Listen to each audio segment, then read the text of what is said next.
Hey, welcome to Musings, episode number 286. We are live. It's 10 a.m. It's Wednesday, December 21st, 2022. Or as they would say on Elf, it's 10 a.m. Guess who's coming to town? Santa! I know him. Going on over being Christmas week, I am wearing my Jack Skellington, telling everybody to be naughty.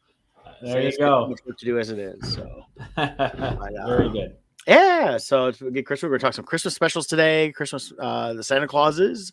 The new series on Disney Plus just wrapped up and got renewed. So I found that kind of interesting. They renewed it, but of course they left it open at the end, which I was like, okay, that sounds like they may renew it. Especially when they announced the last episode wasn't a series finale; it was a season finale. So it needs to be kind of a clue for them on a lot of it. Mm-hmm. So it should be a lot of fun on that stuff here. But we got a little business to take care of, so we can get into all the fun and jocularity of the holiday season. But I'll start us off with Larger Family Chiropractic Center, located in Belleville, Michigan, and Dexter, Michigan. They take great pride in providing the finest chiropractic care to each and every patient, offering on-site digital x-rays, massage therapy, orthotics by foot levelers, young living essential oils, aromatherapy, full line of vitamins, all in a family-oriented environment. Give them a call, 734-697-4244. Visit them online at largerfamilychiropractic.com or here on the Book of Faces at Larger Family Chiropractic Center PC. You'll see a couple different ones. There's a Larger Wellness. That was a different page. I don't even know if they're really using it anymore, but this is their main page, and you can call from there where you see the phone number 734-697-4244. Like them or send them a message on here. I personally would call versus sending a message through Facebook because I don't think they're always constantly monitoring the Facebook.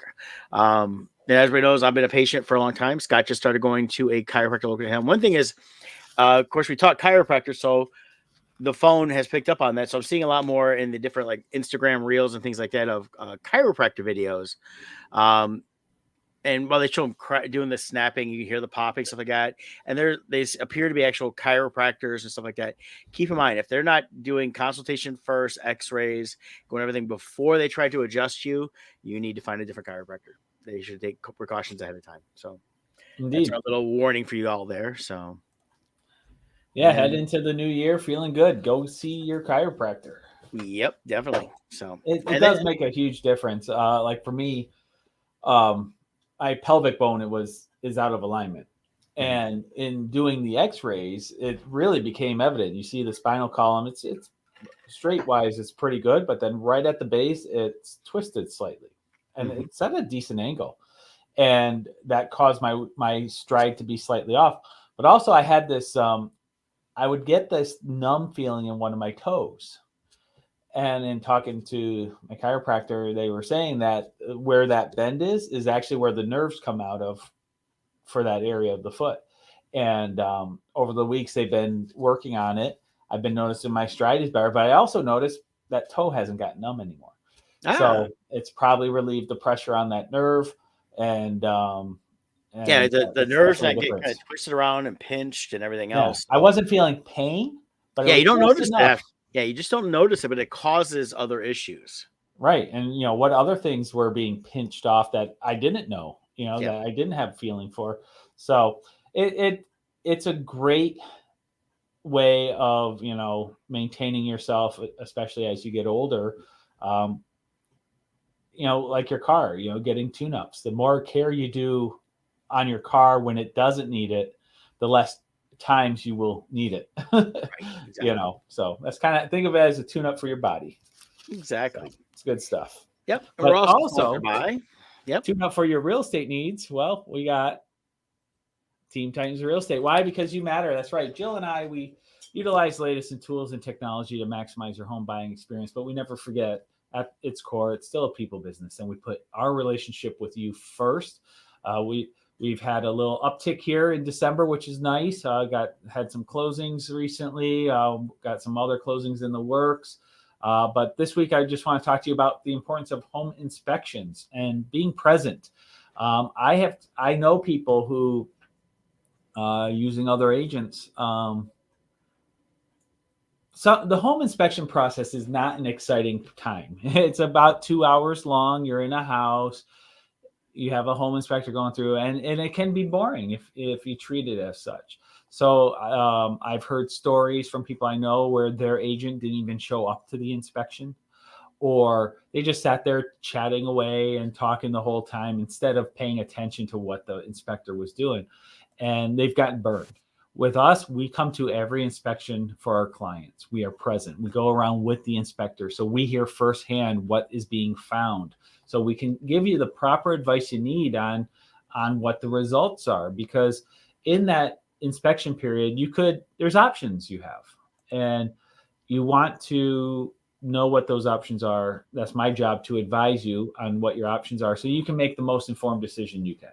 With an inspection, if you have a due diligence period lined in your contract, if you find something you really don't like about the house, you can back out completely. Or you might find things wrong, but you're willing to take on the risk yourself. You can just say everything's good and move forward. Or you can do something in between where we negotiate with the seller, through either reduction in prices or concessions being paid to the buyer or asking them to do the work themselves. There's different options we have so that you get the house in the condition you want it in for the closing. So it's a really important time. One person I know, their agent was with them and they were just chatting with the homeowner, and the homeowner, there was a pool and the pool was closed off for the winter. And the homeowner said, "Oh yeah, the pool works fine." So the agent's like, "Whoa, the homeowner said it's fine. We don't have to do anything." There is a thing called a swimming pool addendum where you can have some money put aside in escrow. So when you open the pool in the spring, if there's problems, you'll have money put aside from the seller to pay to repair that pool. You don't want to just trust that you're being told accurate information. So that's what we do. We're there to advise you, give you give you all the tools you need to complete the deal as you want. So give us a call. Jill and I are waiting for you. 586-232-5144 is our phone number. And it's teamtitansofrealestate.com. All right. So we're going to talk some Christmas movies and stuff like that, but we really haven't talked this. I haven't talked really since last week. We talked for about a minute yesterday. I've been working every day. Yeah, busy here, and it's the holiday season, and trying to keep up with that. I'll be going to work after we get done with the podcast today, and all that. It's just it's that time of year. Of course, we've got a winter storm coming here in Michigan. Yeah. And it's the first one of the year. Talking about a really nasty one too. They're talking about some high winds tied in with that. So those that are in the Midwest, this is supposed to be hitting starting tomorrow night and going through Christmas Eve. And the snow continues a little bit into Christmas Day. So sounds like we may have a white Christmas because of it. But definitely, if you have to go out, be careful. Nice thing about my job is that I control my schedule. So if the roads, if it sounds like it's going to be as bad as it is, I'll be working through tomorrow, and I'll be taking the next couple of days off because I don't like to take any chances out there. I worry more, a little bit more about ice, but I also worry about the other people on the road and those that place orders through different services. Keep that in mind too. Whether you're using like a Shipt, Instacart, Uber Eats, DoorDash, things like that. Those people are the ones that are out there because you don't want to go out there. Make sure if they do take care of you, tip them good. Number two is think twice before you place the order because, if there isn't people out there, then they may not get picked up, and it's gonna be very very dangerous out there. So just be careful if you are out and about. And also, remember some of that Christmas cheer. Those roads, if they're really bad, show grace to your delivery person. They might be a little late because if the roads are dangerous, they're trying to get those groceries to you. So keep that in mind as well. Yep. So just be careful out there. But so Scott, what else has been going on with you this past week? I cannot. Every week I say the same thing though. I can't believe it's been a week since our last show. We've been really busy. I've been working feverishly on Crimson Shadows number 4. Right now I'm working on page 35 for my shadows. So I should have it done by the weekend. I should be done with the shadow part. And then I go in and do a little bit of my highlights, which goes really fast. And then my special effects stuff where I, make it look like the lanterns are glowing or whatever. So I think I have 2 more weeks worth of work on the book. And then I'll be starting to send stuff over to Brett for lettering. So it's coming. I'm really happy. I haven't been sharing any of the progress pics with Brett or Kevin lately because I want to wow them with the final pages now as they get done. So well, me and Darth Santa will be happy to see those. Yes. I'm really excited. And then I also this week I started working on the next I've been kind of revisiting my Wretched Realm series and how I want to approach that, and I've come up with a new format moving forward on how I'm going to address Wretched Realm. So the next issue 2, I've got the outline done. Actually, it's 3 issues. It's a 3-issue arc where it focuses on the Wendigo. So our bounty hunter that's in issue 1 of Wretched Realms, it's his adventures moving on, and in Crimson Shadows we see him in his older years. So I'm going to utilize Wretched Realms to tell the in-between story of our bounty hunter as he travels through North America and eventually ends up overseas, and his encounters with various cryptids and supernatural creatures in his travels. So that's been fun to do. That's going to be more of a faster production, fun. Kind of like I'm kind of inspired by Rodney a bit with his Roadkill Rampage, where it's a black and white comic, fast, fun, a lot of action. The story moves very fast. That's going to be more the pacing of Wretched Realms, whereas Crimson Shadows is more, that's our baby there with a deeper story, deeper lore. Everything's more fleshed out. So yeah, working on that also. Very cool. Very cool. Want to have goodies for all of our Bardstone fans out there in 2023. Well, good. Yeah, we're hoping to have a lot of new stuff out. I'll be back to working on stuff here very shortly. Yep. So I can get some new stuff out next year. That's why part of the convention schedule is a little lighter next year too. It's just for time to work on all that. So right now I've only got one convention, Vegas. Yeah. Yeah. And then you're gonna troop, that. But you're gonna troop a couple times at other shows. So yes, you'll be hanging I'll around. Be present. So. And a couple of those shows. Well, I haven't heard. I'm officially into Motor City yet. They've got my application, but Great Lakes Comic Expo coming in February. So those will be 2 Michigan-based shows that for those in our area can see us. And then Indiana Comic Con will be coming up. I'll be doing that one. So I got a few. Speaking of Indiana, did you see the post I did where I tagged Kevin? No, I did not. See, I haven't heard it. I've been on Facebook very little. So there's a TikTok guy who he shows his reaction to various commercials. And one is this pharmacy in Indiana. Oh, is this the African-American guy sitting there and he's watching all these? Yeah, I see him pop up all the time. I haven't seen this one though. It's the drugstore is called Butt Drugs, BUTT drugs. And everyone's in there like, I like my butt drugs. Yeah, I've seen different ones of these. And the one I saw yesterday was this kid, I forget what song it was, but he dresses up in a dress and he's got throws on paint as he's terrorizing through the house. And at the end, it's a condom commercial. Yeah. Right. Morning, Kevin. We were just talking about Indiana. Oh, Kevin. Yeah, we're just talking about butt drugs. No, I see this guy popping up. I know you're talking about. I have seen him pop up. I haven't seen that one. He's got a ton of them. I love his reactions. Yeah, and I don't know where they get all these commercials. I don't know how many of them are real versus just manufactured ones, and some of them, they're hilarious and they look really good as commercials. And I like his reactions. Yeah, he's got a good He's basically making reaction videos to him, which is hilarious. So yeah, so I told Kevin we gotta go for some butt drugs next time we're in Indiana. He said that's just a normal Tuesday. Yeah. Welcome to Indiana. Butt stuff everywhere, especially on Tuesdays. For sure. Yeah, Wednesdays is hump days. Tuesdays is butt stuff. Okay. Good times. Yeah. Okay. Yeah. So yeah, we were trying to talk about yesterday for a minute. Scott and I were about things we've done. Both of us tried to go see Violent Night, just schedules didn't work out. Yeah. After I was working yesterday, I ran and I got stocked up for everything I needed for Christmas Day.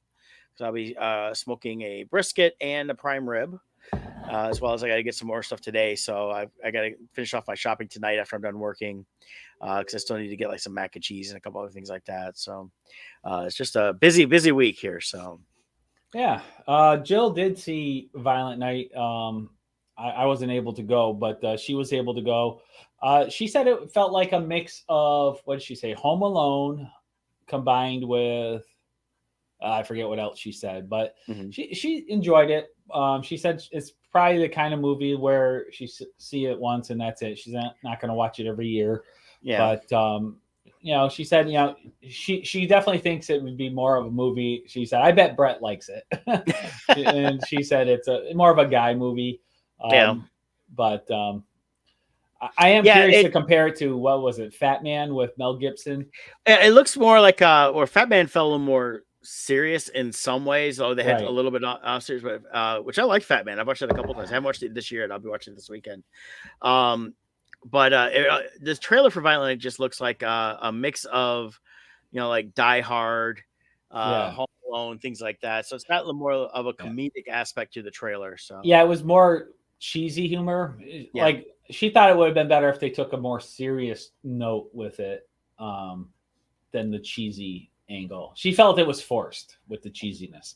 So Okay. yeah, So, but we'll yeah, see. I tagged Scott on the one thing I did see on Facebook, but a little bit I've looked is, um, it's available to rent digitally. It's just $20 to rent. And I was like, I don't know. I'm Yeah, gonna spend $20. I'll try to make time to go to the theater. I'd rather go to Tuesday for $5 day at Yeah, and Imagine. I may try to do that next week because I still want to see it. Yeah, So, but yeah, I've heard from guy friends or seen posts online from guy friends is it's a good movie. It's yep, fun. I'm like, okay, it sounds like something I would just enjoy. A good popcorn, fun movie, and something I would probably pop on once a year, just to enjoy. Kind of like I did Die Hard. I did Die Hard the other day because it's just not Christmas till Hans Gruber falls from Nakatomi Tower. So, yep. which does bring us. Let's go into some of those Christmas movies and stuff like that. Yeah, Die Hard is funny. They keep bringing up this debate: is it a Christmas movie? Is it not a Christmas movie? It's a movie that takes place during Christmas, but I initially wouldn't say it's a Christmas movie because it's not centered around the Christmas holiday, other than there's an office party. yeah, But it's still one I like to watch at Christmas time because it has that feel. yeah. A lot of people classify. Like Brett, I agree. There's a difference between a Christmas movie and a movie that takes place during Christmas. And so for me, I don't like Die Hard listed amongst Christmas movies, but like for me, for instance, Harry Potter, if you're going with feel, a lot of the Harry Potters I like to watch this time of year because when they originally came out, they were coming out in November Mm-hmm. and December. And so for me, the feel of especially the early Harry Potter movies feel like Christmas time to me because they came out during the winter originally. Yeah. So and then the later movies they switched them to being summer blockbusters. But so for me, Harry Potter, like this time of year, I want to watch a Harry Potter movie usually. Well, the first one, especially for Harry Potter and Sorcerer's Stone, Mm-hmm. has a nice little Christmas segment in there. They've got Right. where everything's getting decorated. You see everything. It's gorgeous to see it decorated, and stuff like that. And I always still loved Hermione that she goes and gives them their Christmas assignment since they're both staying at the palace, and she just goes "Happy Christmas" and whips around and off she goes. And that, Yep. and then of course Harry gets surprised with presents. He's like, "I got presents," because he's never had presents before on Christmas because of course he doesn't get anything. He gets Right. hand me downs. Yeah, So he gets the hand knitted sweater from the Weasleys. yep, his first one, and so he's part of the Weasley clan at that point, and things like Yep. that. So, um, but yeah, so Yep. I would say that is have in some ways more of a Christmas feel because of the fact that was released around Christmas time. A lot of them were. I think they switched it up only as a It production was took around like the longer. fifth, I think around the fifth movie or so, they Yeah, switched and to by then they summer. weren't really spending by fifth and sixth. They weren't even spending much time at Christmas anyway. It was just the Right. hardcore story in that. But yeah, I would say that I kind of classify Harry Potter like Die Hard. It has some Christmas elements to it, and I like to watch it around Christmas Yeah. time. So So I do have a list of the top 100 movies according to IMDb, but it's dated 2011. well, So it won't have newer stuff. But why don't you pop that up? I've also got one here from Rotten Okay. Tomatoes, so either one would work. But I wonder how they compare. So mine starts with number one is Meet Me in St. Louis. This one is It's a Wonderful Life, Aha, see, it's different. which Of course, different. to me is more. Actually, I never even heard of Meet Me in the St. Louis. I had heard of it. I've seen it for a long time ago. It's a Judy Garland film. I feel like it's Sleepless in Seattle, just Christmas time. it's been around for a long time. This is the Rotten Tomatoes, so it's got a 100% tomato score and 80% audience or whatever. And Okay. it's a Vincent Minnelli movie. It's back from 1944. I don't know. I've seen it pop up around Christmas time. To me, it's just a musical. It's fine. Yeah. Same thing with Shop Around the Corner, which is they did this one in several different incarnations. Modern one that most people know is You've Got Mail. Very similar prospect. And this takes place around Christmas time. So of course they call it, they're putting it as a Christmas movie. Realistically, number 3 on their list is more of a Christmas movie. It's the original Maureen O'Hara, Miracle on 34th Street. Okay. So So on here they have Die Hard as number 2 for IMDb, which mhm. once again I don't consider it a Christmas movie. It's a Christmas time movie, but that's just me. But a lot of Yeah, people love Die Hard this time of year. yeah, And then A Christmas Carol is number 3, the one from 1951. So that's what they do there. yeah. And I do find this list I'm looking at kind of interesting. They have this movie called Tangerine, which I've never heard of as number 4. Yeah. It's about hearing after her boyfriend pimp cheated on her while she was in jail. A transgender worker does whatever. I'm like, okay, nothing in Yeah. what they just described says Christmas. So Yeah. um, So some of these ones seem a little off, yeah, but it's like Klaus. They have the 2019 animated film. Did you see that one? It's on, I think, I Netflix. did. It was okay. I thought it was fine. It got a lot of praise and everything else. I thought it was a little long. I thought they spent a little much time in the middle that they should have shortened it up a little bit. Yeah. I saw it Um, on a lot of top lists. It was fine for what it was, but mhm. it should not be in anybody's top 20 list of all-time Christmas movies. Yeah, and that's what. Of course, all this changes based on as stuff comes out and things like that. Of course, who's ever watching them, and unfortunately, there's a lot of younger people who don't go back and watch some of the classics if their parents aren't watching them. Yeah. I've heard this for 20 years doing Comic Cons almost as people are like, I don't watch black and white movies or I don't watch this. I'm like, you're missing out some of the best stuff out there then, some of the best Yeah, writing, some to be really good honest. stuff. Now, number 6, I agree with a little bit. Nightmare Before Christmas. It's both a Halloween and a Christmas movie. So, Yep, that's a classic for a lot of people. yeah. It's interesting. So on the IMDb, that's number 18 actually, Yeah. which I feel is low for that one. Yeah. This list has It's a Wonderful Life at number 10, which you said yours was number 1. Right. And this is a funny one. This was a movie that did not do well. The studio was not behind it at all when it came out originally. And when you go and read about the history of um, it's a Wonderful Life it was when it went into the public domain by accident because they forgot to renew it. It was just a paper issue, and then all the channels started airing it at Christmas time. That's when it became the Christmas hit, and people actually took notice. And now it is a staple for a lot of people, including Well, myself, to watch. it's pretty much a twist on the the Scrooge thing. I mean, he gets to see his life, what life would be like without him if he wasn't Oh yeah, there, and yeah, so he kind of sees an alternate, some multiverse of Christmas in a way, yeah, which there's some good lessons in that movie. yeah. That's You my know, Aunt Sherry watching there. She says the better one is Miracle on 34th Street. Now, hmm what I do like, besides the original Maureen O'Hara, is I do like the one that came out in the 90s with Mara Wilson. She was the little girl in that. Um, and I watched that one just the other week. And that I always enjoy the one. It kind of gets a little flack from people because it's a remake, but I thought it was yeah, one of the better done. John Hughes did it, and I was always a fan of Hughes writing in that through the 80s and that. And I thought that was uh, you know, redoing films stuff like that. It's one of the better ones. yeah. Let's see here. Well, how about personal ones? What are your like? Do you have like a top 5 or 10 of your personal I don't favorites? know if I have a top exact numbers in any particular order because it's stuff I always like every year. We're gonna talk about the Santa Claus series in a little bit here. But I've always liked the Santa Claus movies 1, 2, and 3 in that order. Mm-hmm. I've always enjoyed those. I thought they were fun. They capture a nice spirit of Christmas. Tim Allen did a great job. The humor was funny. I like the whole cast. I like the fact that even though there were several years between making them, they kept the same core cast. So we saw like the kids age and stuff like that through the whole thing, Yeah. which is something you don't normally see. I mean, you can look at like Christmas Vacations Yeah. film if they have different kids every time. Now I know a lot of people love Christmas Vacation. I'm not as big a fan. I'll watch it if I'm with other people it's on, but it's not one Yeah. I seek out to watch every year. Now Um, that's a regular for Jill. She'll quote it mm, all year round. She loves Christmas Vacation. I personally I enjoy it when it's on, but it's not one that I try to make sure I watch. But Same if it's here. on, I enjoy it. Yeah. Of the animated stuff, I like a lot of different ones like that. But of the newer ones, Arthur Christmas is one I like to watch every year. I enjoyed that one a lot. Mhm. That came out in 2011. It showed up on number 13 on this list here. I do enjoy A Christmas Story, and now the current sequel, A Christmas Story Christmas. I like that as a nice segue after that one too to watch. Yeah. Nice. Yeah, for me, the Santa Claus the first movie is definitely my favorite out of Yes. that series.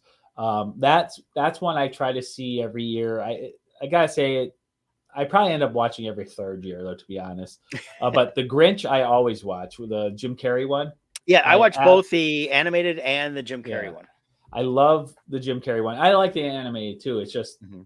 it's very short, the animated one, Well, yeah, it's compared only a to half hour, but right. But now they did the new animated one a couple of years ago, and that was just okay. yeah, I didn't care for that one. They changed up some things in the story that I thought was that can kind of just didn't add to Yeah, making it better. I thought it actually detracted from it a little bit. So yeah. So there's that one. Then you got A Christmas Story, of course, with Ralphie. yeah, The original there. I have to watch that every year. Uh, I like then the classics. I love the old Santa Claus is Coming to Town, A Year mhm. Without Santa, with the The old stop motion. all the Rankin Bass ones. I've always Oh loved yeah, all those. You got start off with Rudolph. Like I said, The Year Without Santa Claus is great. I love the Heat Miser, Snow Miser was always one of my yep, favorite ones. just Uh, classic. I think my favorite of all of them, though, if I rank the Rankin Bass, is number one for me has always been the animated "Twas the Night Before Christmas" with the mice. I Hmm. just always love that one for some reason, and it's just and I watch it and I just get that it gives me so that feeling as a kid watching it at 51 years old, uh, Yeah, and I just like that little story of that. And then you were Santa Claus would be my second one on that on the Rankin Bass stuff, yeah. followed by Rudolph. Then Santa Claus is Coming to Town is such a great one. In fact, I got a whole list of them here because I have the entire box set. There you go. So I have them all here. Frosty, always love that one. The couple of the Frosties, Little Drummer Boy, which they hardly ever air that one anymore. Let's see what else we got here. We got Rudolph Shiny New Year is always fun with the and then some they don't show like Nestor the Long-Eared Christmas Donkey. You don't really see that. Stingiest Man in Town, don't see that as much anymore. Jack Frost is always a fun one. Hmm. Which kind of that's more feels more winter than just Christmas, but Right. you know, things like that. And so there's a bunch of on here. This has all the Christmas Rankin Bass stuff Nice. because it even has the Leprechaun Christmas Gold one on here. So pretty cool. And then Cricket on the Hearth, which is another one that they did in the 60s. Yeah. So, and those are things I love to keep in my collection so I can watch them whenever. Yeah. If I oh, go ahead. Sorry. Yeah, go ahead. I was gonna say Michelle's just saying she loves Scrooge, Bill Murray. I just watched that one for the first time in several years. I've always liked that one. It's fun. It definitely feels a little dated, very very 80s feel to it. And I haven't watched it in several years. So I forgot some of the people that were in it with him. I was like, oh yeah, I forgot about this. So it was nice to kind of rewatch that one. But again, not an annual watch for me, but it's one every several years. But yeah, if I had to absolutely pick only one movie though to watch out of all of them, I think for me it's Elf. I think that's my go-to favorite. Normally, Will Ferrell annoys me in a lot of things he does, but Elf is probably my all-time favorite that I could watch every single year over and over again. I thought they just did an amazing job. Favreau's part of that, which that really launched. Favreau had already done writing and a little directing prior to that, and he does Elf because they wanted a good project. They do this, and that really just shot him to the stratosphere. Yeah. That allowed him to do Iron Man, which brought us the MCU. So if it wasn't for Elf, we may not have had the MCU. And we might not have had Star Wars saved because then that brought him to Star Wars for the Mandalorian series. So that's been a really great combination. I got to give some shout outs for some of, for the first time she just saw it. Yeah. Yeah. I really enjoyed that one. But with the Will Ferrell, there's another Christmas movie I enjoy with him. Jill watches a whole bunch of Christmas movies I don't normally watch, and I've come to like them. But so for her, Daddy's Home 2. Oh yeah. Now the first Daddy's Home I didn't like at all. See, I didn't even see the first one yet. I saw that one and I thought it was just it was too much Will Ferrell and his comedy. The second one I watched, I forget which. I was a plane flight a couple years ago, and nothing was on their listing. I was like, I'll pop this on. Maybe I'll fall asleep.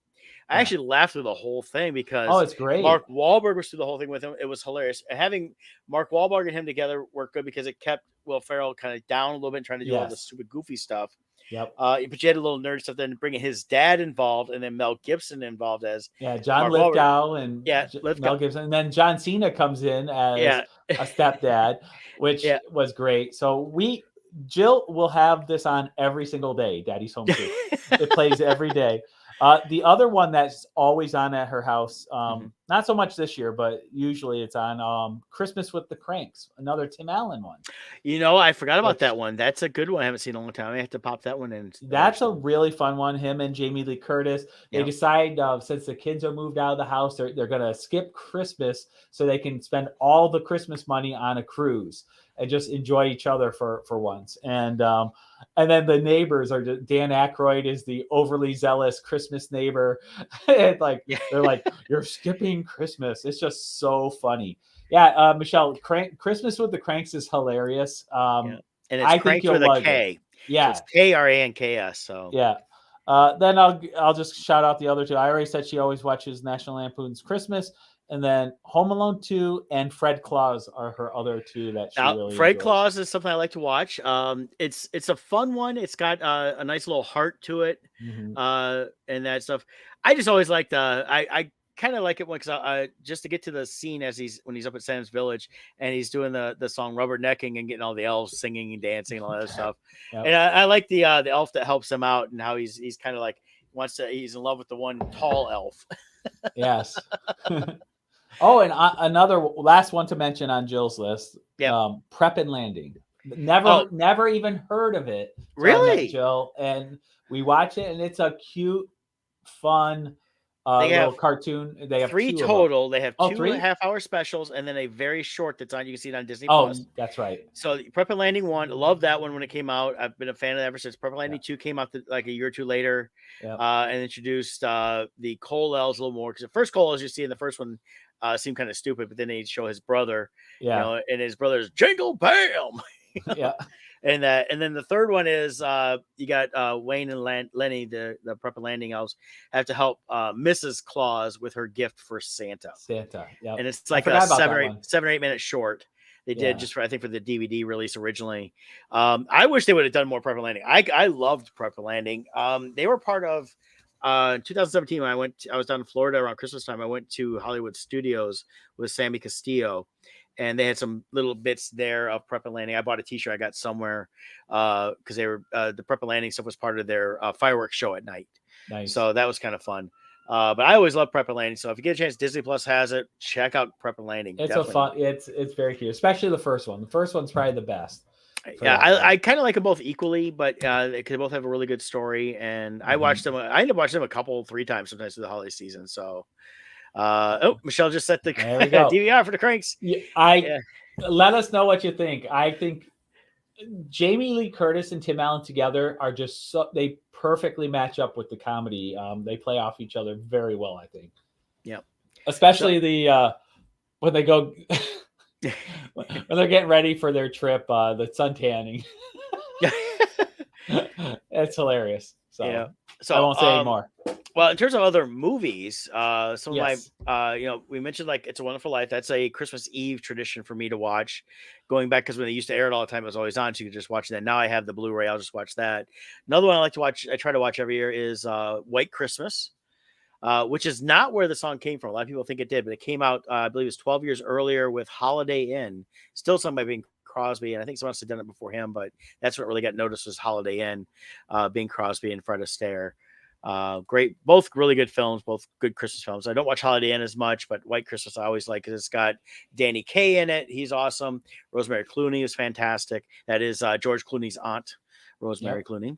And then Vera Ellen played the other girl that was played Rosemary Clooney's sister. They were fantastic. That's got some great sequences, stuff like that. I recommend that one too.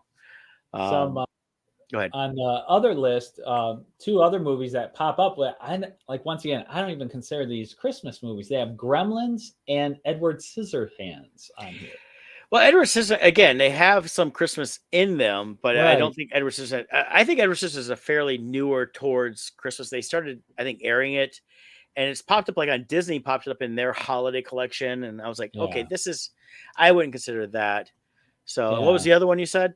Gremlins also takes place during Christmas time, but I don't think of it as a Christmas movie.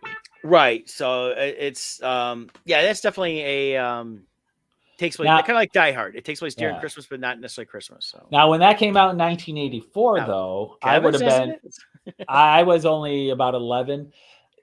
that movie Gremlins was the perfect like young horror movie. Like it was just scary enough when you're like 10 years old, but yeah, Yeah. you could watch it with it. I really liked it. Well, it came out in the summertime because I saw it. There's a few years there during that time between like 82 to 87 or so. We went to the drive-in a lot because there's more drive-ins around here. And whenever a movie is a hit, it's always here's the new movie with whatever was the hit before. So I saw whatever was new that week, sometimes with Gremlins, or was new with Goonies, or sometimes Yeah. Goonies, Gremlin, or whatever they, however they aired it. Gremlins, I like. I can see, a lot of people think it's Christmas. It's got the Christmas sequences. Mm-hmm. I mean, you got the Gremlins singing Christmas carols is hilarious. So, which is always funny. But yeah, I would say I'd give that more Christmas than Edward Scissorhands for sure. For sure. Oh, And here's that, one we haven't mentioned. yeah. I know you love this one. A Charlie Brown Christmas. Yes. In terms of specials, that is kind of the premier special. Now, it's not the first. Before that, I think one of the first animated specials was the Mr. Magoo's Christmas Carol. Oh, was it? Came out in, I believe, 62. Oh, wow. Show I listen to Bob and Tom show on the radio. Tom loves that and talks about it year round. And of course, it had Jim Backus, who was famous for Gilligan's Island, was the voice of Mr. Magoo. And it's actually, they're basically putting on a presentation of Christmas Carol. So it's kind of like a story within the story. So it's available, I think, on Amazon Prime or one of the streaming services. You can find it out there too to watch this year. It's the first time I'd seen that. Oh, this is interesting. Mm-hmm. So I had mentioned this list was put together in 2011 because that's the date at the top, but they have Violent Night on here at number 25. So they obviously are updating the list as they go.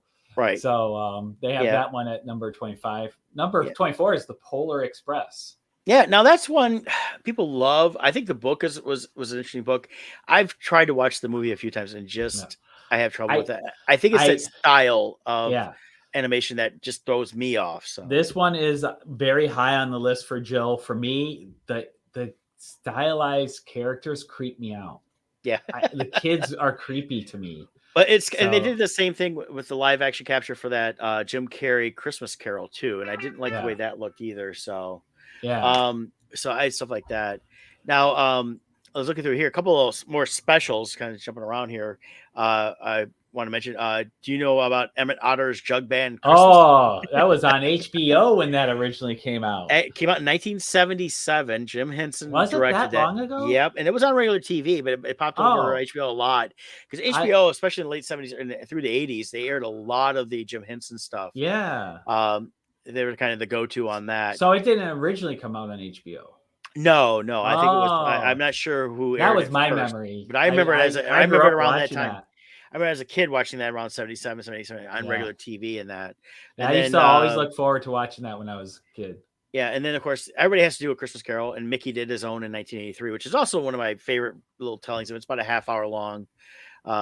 When you got Scrooge, the actual Scrooge McDuck is playing Scrooge, so always kind of fun with that one there. But it's funny, these lists though that have all these movies that you never hear of, or like I would never consider that. And then there's a lot of people don't see anymore, like A Christmas in Connecticut. You know, that was came out back in the 40s, and that was a popular one for a long time. I remember seeing it. It was okay. Not one on my list to continue on. Christmas Carol's been rated 1 million times. Yeah. The Bishop's Wife was one that actually got remade with Whitney Houston years later, the Preacher's Wife. Yep. And that. So, but here's a more recent one, came out last year. Did you see the 8-Bit Christmas? I did not see that one. Yeah, that one's on, I think that's on HBO Max. Okay. And you can watch that. It's got Neil Patrick Harris, Steve Zahn. Basically, it's a look back in the 80s, and these kids are wanting to get the new gaming console kind of thing, Nintendo. May have been used Nintendo if I remember right. That's one I haven't watched yet this year. I may have to check out. Here's one in honor of Kevin. Yeah, Krampus. I was going to mention that too. That's on my list. I just watched that again the other day. I hadn't watched it in a couple years. Loved Krampus. I think it was great. It was a great kind of telling of that lore in a more modern context. Which, when we get to it, it was also included in the Santa Claus's TV series here we're going to talk about later on. They worked him into it even. Which we're going to have to get to soon because we're already getting more details. So we'll kind of get through any more of these we want to talk about. I mean, there's a lot of different little movies that come out, and it's like, the Lego Star Wars Holiday Special that was on Disney Plus 2 years ago. I thought it was horrible. I didn't really care for that one. I did like the Guardians of the Galaxy special this year, and that's when I may pop on yearly just because it was a lot of fun, and I like the songs that the band did in the special. Yeah. I do have to give a shout out to one particular movie since Christmas is actually about Jesus. There is a movie called The Nativity Story. It was done in 2005. Oscar Isaac was in it. He plays Joseph. Okay. It is very well done. If you want to see the original Christmas story, they do a really good job of telling this and doing it in a way. It kind of explores Joseph's side of the story and dealing with, all of a sudden your wife is pregnant, and, out of nowhere. And I thought they do a really good job of exploring that side of it and taking through the story, but doing it in a biblical way as well, staying pretty true to the Bible. So the Nativity Story, check that out if you want a true Christmas story. Yep. So now another one I've only watched a couple times over the years. I haven't watched this year. Not sure if I'll get to it. Is The Night Before, and kind of like Will Ferrell, Seth Rogen, I'm hit or miss with him too, but I actually liked this one. It's about three pals coming together for the last time on Christmas Eve for their annual tradition. And I had some fun humor to it. And I thought it was when Anthony Mackie was in it, Joseph Gordon-Levitt. I thought they lended more to it than Seth Rogen did. So that's a neat one there. What's the one?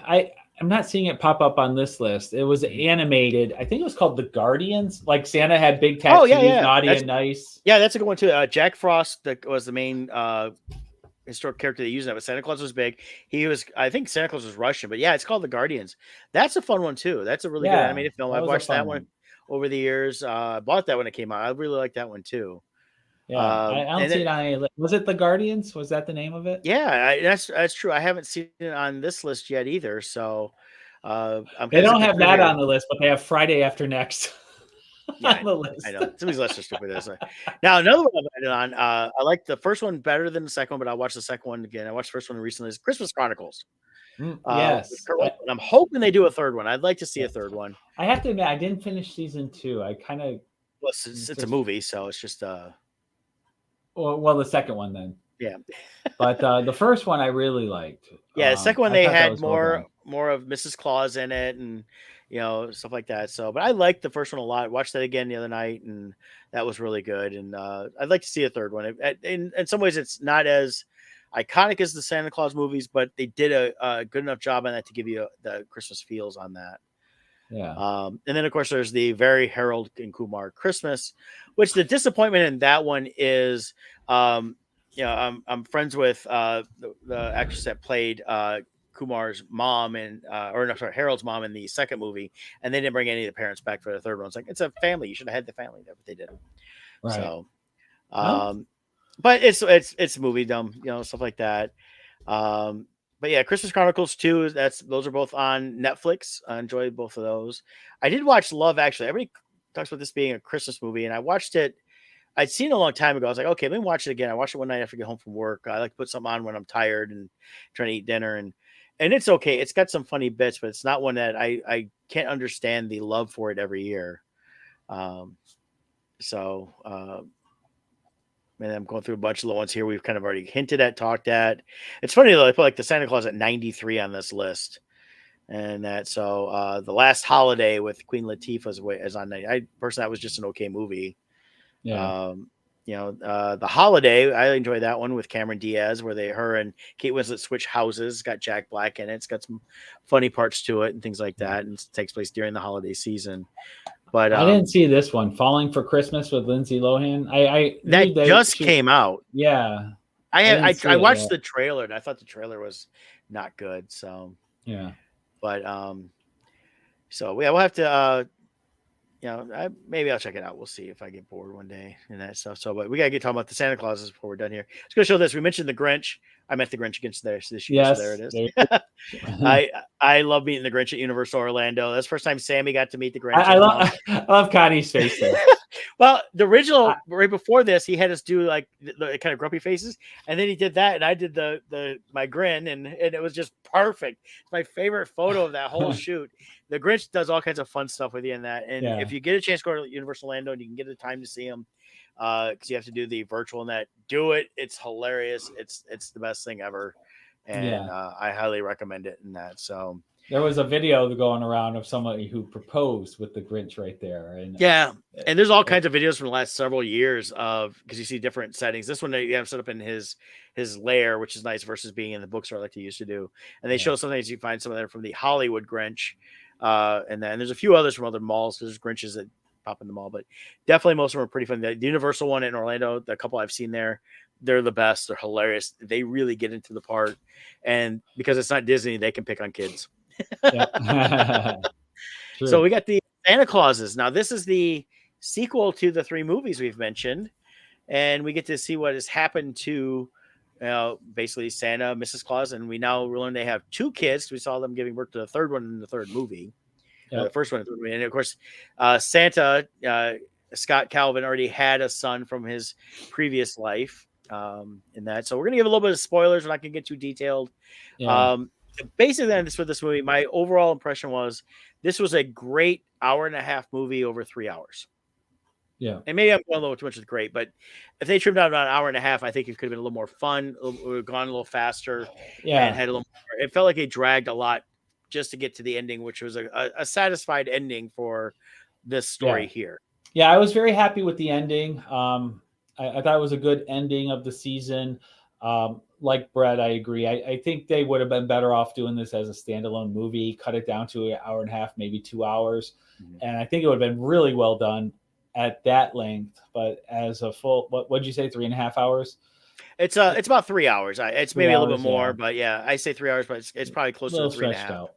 Uh, Little side note too: the daughter in here is actually Tim Allen's real life daughter. Yep. Now I read So about this, and he brought her in just to say, "Hey, let's make her an elf or do something, just to have her in it." yeah, And they tried her, and the producers on it said, "Well, let's try her out for this, have her read a little bit." And they really liked her, and they came to him and said, "This is what we're thinking." He goes, "Look, I want zero part of this. If she gets the part, it's on her. I don't right. want any nepotism on that aspect. I mean, bringing your family in for like a minor like walk on role is one thing." But to have a major role, but she ends up having is a whole other. But she did a fantastic job. Yeah, they did very good, and Yeah. she's acted before, so this wasn't like she only got this job because of Tim Allen. And like Brett said, Tim Allen, he doesn't want he wants his kids to earn their spots. So, Actually, um, this was her very first thing. She oh, I actually thought she was in something else. No, no, this was her very first oh, thing. I double checked it when you said it because I thought this was. oh, But she, had kind of been around. She wants to be an actress and she wanted to do stuff, and so he said, "Well, I'll bring you on set, and she could be an elf, maybe in an episode or two as a background character."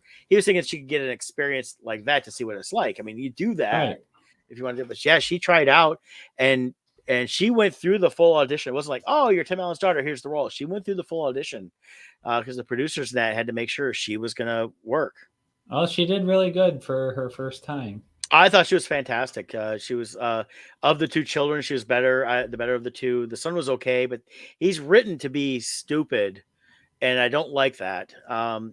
He's it comes out. You find out he's got some of the Santa properties and powers in that, but he's just kind of a dopey, and it's like, and she's a lot smarter. It's like I just don't understand how that, but they're both Yeah. because they're both That's raised in North just Pole was kind of interesting how they yeah, did that kind of fish out of water with them having to go to the Chicago. yeah. So That's just required writing now for Disney and Netflix and all them. yeah, in a lot of ways, yeah. But I like the angle they took. We had speaking of Harold and Kumar, we had was it Kumar as Yeah. Santa or was it Harold? I forget. That was Cal Penn. He played Kumar in the Harold and Kumar movies. He's been in a bunch of stuff.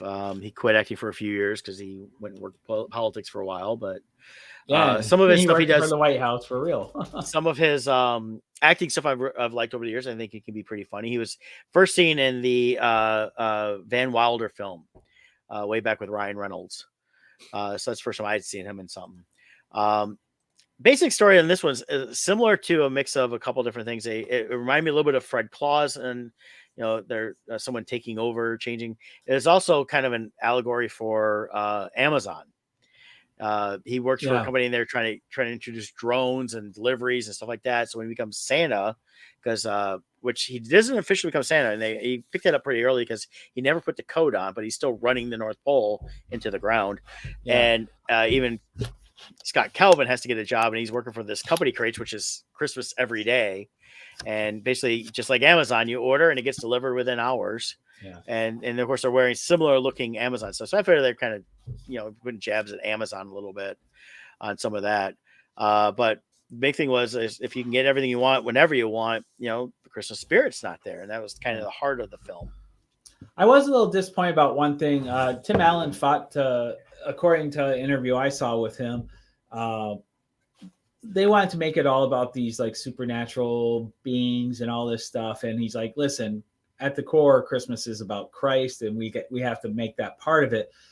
They really didn't. I mean, there's this Yule verse where you meet all the past Santas, and I mean, the only mention of it is through the stained glass window when he sees the original Saint Nick. That's really that's the only. So they didn't. To it, so. Yeah, they didn't really include Christ into it. Mm-hmm. That's my only problem with this. Is in any other thing, these companies make sure we know every practice of a religious event. But when it comes to Christian holidays, it's just minimized to nothingness. But so that's my only thing. I don't mind the fantasy side of these stories, but it's okay to at least make a shout out for what this was actually about. Like there's no mention of birth of Christ, right? At all. You go through the top 100 list. There's only probably 3 movies out of the top 100 list that even mention Jesus at all. And it's because and most of it because Christmas has become more about the secular side versus the Christian side.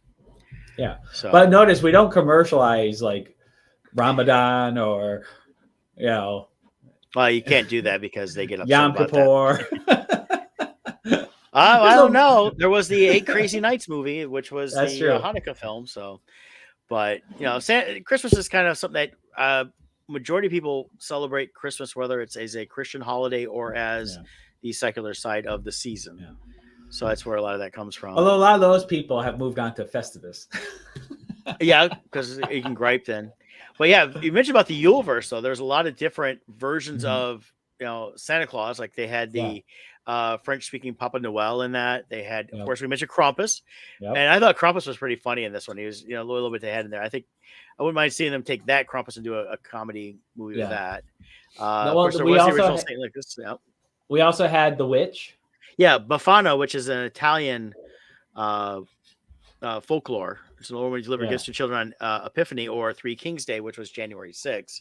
She was also known as the Christmas Witch. In that, I thought that she was way underutilized, especially for the actress they got to play her. Yeah, was she in what was that TV series? Just Shoot Me? Yeah, but she was on that. She was Pretty Woman. She was the best friend to her. Yeah. She's recently been on NCIS playing a psychologist. It's Laura San Giacomo. She's a fantastic actress. Now I have to say they missed out on a key cameo they could have done in the Yuleverse. What's that? John Lovitz as Harry Hanukkah. Well, considering that they were all Christmas-based Yuleverse people, that wouldn't have worked because it's Hanukkah. It's not Christmas. You Hanukkah remember Harry Hanukkah from? Oh no, I thought Harry Hanukkah was great. They did a couple bits of that with John Lovitz, and that's of course you had Adam Sandler doing his Hanukkah song, which led to him actually doing that 8 Crazy Nights animated film. It's definitely. I think that it'd been interesting to see if they decided to go into other mythical creatures that could, or characters or whatever that take place during certain holidays. Well, now that there's a second season, they could. Yeah. I mean, in the original movies, when we saw the Easter Bunny, the Tooth Fairy, Mother Nature, stuff like that, none of that was mentioned. That's what I was disappointed in this was they didn't mention any of the historical figures like Jack Frost, stuff like that. None of that was mentioned. And he's just going to retire, but they didn't have to. It made it seem like in the movies that he had to actually confer to them a little bit.